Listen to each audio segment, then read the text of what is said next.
고락중도, 팔정도의 발견. 중도에는 실천적인 측면의 고락중도, 즉 팔정도와 이론적인 측면의 유무중도, 즉 연기법이 있습니다. 고락중도는 우리의 인생이 의미 있는 삶이 되기 위해서는 맹목적인 고행이나 감각적 쾌락을 추구해서는 안 된다는 것으로서 팔정도를 실천하는 것을 의미합니다. 유무중도는 모순 대립하는 모든 견해는 사견이므로 연기법의 진리를 깨달아 이러한 사견에서 벗어나야 한다는 것으로서 12연기를 바르게 이해하는 것을 의미합니다.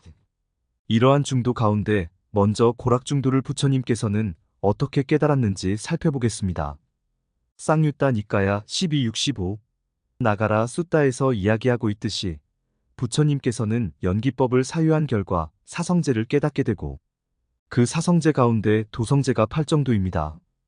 이 경에서 부처님께서는 정각을 얻기 전에 노사의 원인을 찾아 생, 유, 취, 해, 수, 촉, 유깁, 명색, 식으로 사유를 진행하다가 식에서 더 이상 사유를 진행할 수 없었다고 말씀하십니다. 명색의 조건이 식이라는 것을 깨닫고서 식의 조건을 사유해 보니 식의 조건은 다시 명색이 되더라는 것입니다. 이러한 부처님의 말씀은 부처님께서 12연기를 깨닫는 과정을 이해하는데 매우 중요한 단서가 됩니다.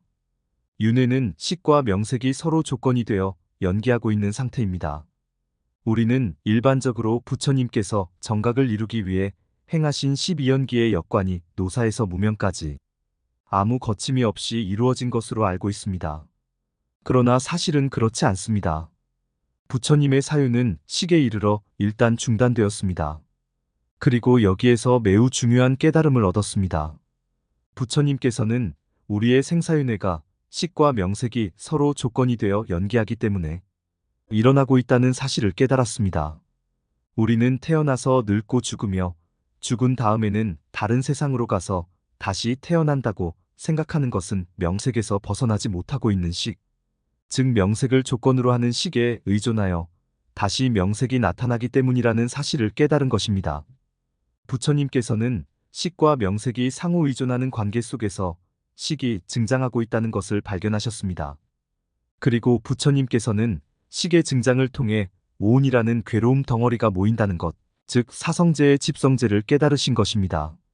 이러한 집성제의 깨달음을 부처님께서는 밝은 지혜가 생긴 것이라고 말씀하십니다.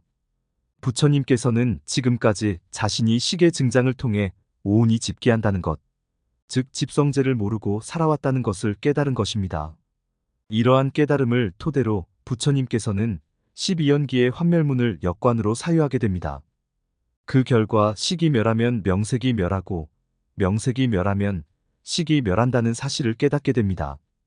환멸문의 역관도 역시 식에서 끝이 납니다. 그렇다면 12연기의 앞부분인 무명과 행은 왜 부처님의 사유 속에 나타나지 않는 것일까요? 깨닫기 전에는 부처님께서 식과 명색이 서로 의존하는 가운데 식이 증장하여 오온이 집계한다는 사실을 모르고 있었습니다. 그리고 이러한 사실을 모르기 때문에 계속해서 식을 증장시켜 명색이 나타나는 삶을 살았습니다. 부처님께서는 자신이 지금까지 식과 명색이 상호 의존하고 있다는 것을 모르는 무지의 상태에서 살아온 것을 깨달았던 것입니다.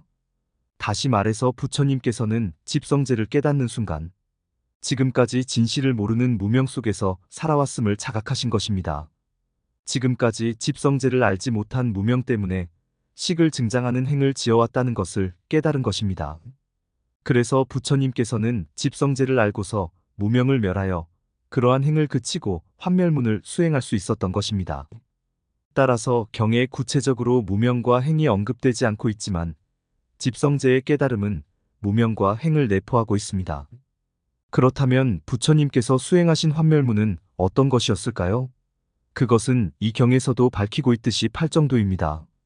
따라서 환멸문의 사유는 단순한 논리적인 사유가 아니라 팔정도라는 구체적인 실천을 통한 통찰이라는 것을 알 수 있습니다.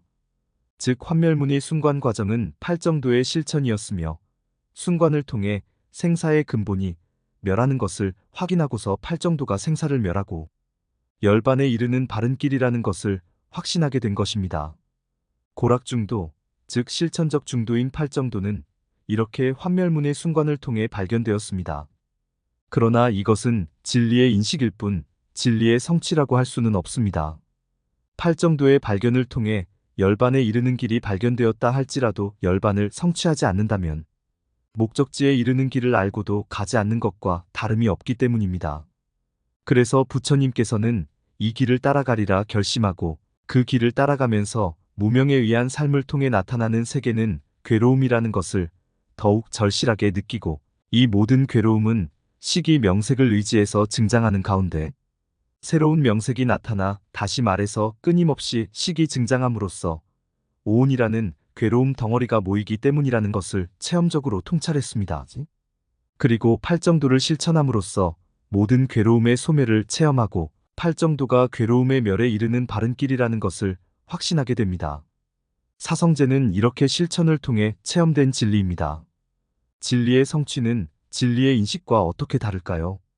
진리의 인식이 처음 진리를 체험한 것이라면 진리의 성취는 자연스럽게 항상 진리에 따라 사는 것을 의미합니다. 팔정도라는 길을 발견한 것이 고락중도라는 진리의 인식이고 팔정도라는 인생의 바른 길을 벗어나지 않는 것이 진리의 성취입니다. 다시 말해서 우리의 삶이 항상 팔정도라는 인생의 바른 길에서 벗어나지 않는 것이 진리의 성취가 되는 것입니다. 그리고 이러한 진리의 성취를 열반이라고 부릅니다. 실천적 중도인 고락중도가 인식되는 과정은 이렇게 팔정도를 발견하는 과정이라는 것이 밝혀졌습니다. 그러나 아직 이론적 중도인 유무중도가 어떻게 해서 발견되었는지는 구체적으로 드러나지 않았습니다. 물론 유무중도는 12연기를 의미하기 때문에 팔정도와 별개의 것은 아닙니다. 부처님께서는 괴로움의 원인이 집이라는 것을 깨닫고 환멸문을 수행하여 팔정도를 발견했다고 하시는데 어떻게 집성제라는 전대미문이 사실을 깨닫게 되었는지는 이 경에서 밝히지 않고 있습니다. 부처님께서는 나에게 이와 같이 이전에 들어본 적이 없는 법에 대한 안목이 생기고 지식이 생기고 지혜가 생기고 광명이 생기고 통찰이 생겼다라고 말씀하실 뿐 그와 같은 안목과 지혜가 어떤 과정을 통해서 생기게 되었는지는 구체적으로 말씀하시지 않기 때문에 우리는 다른 경에서 그 과정을 찾아보지 않을 수 없습니다.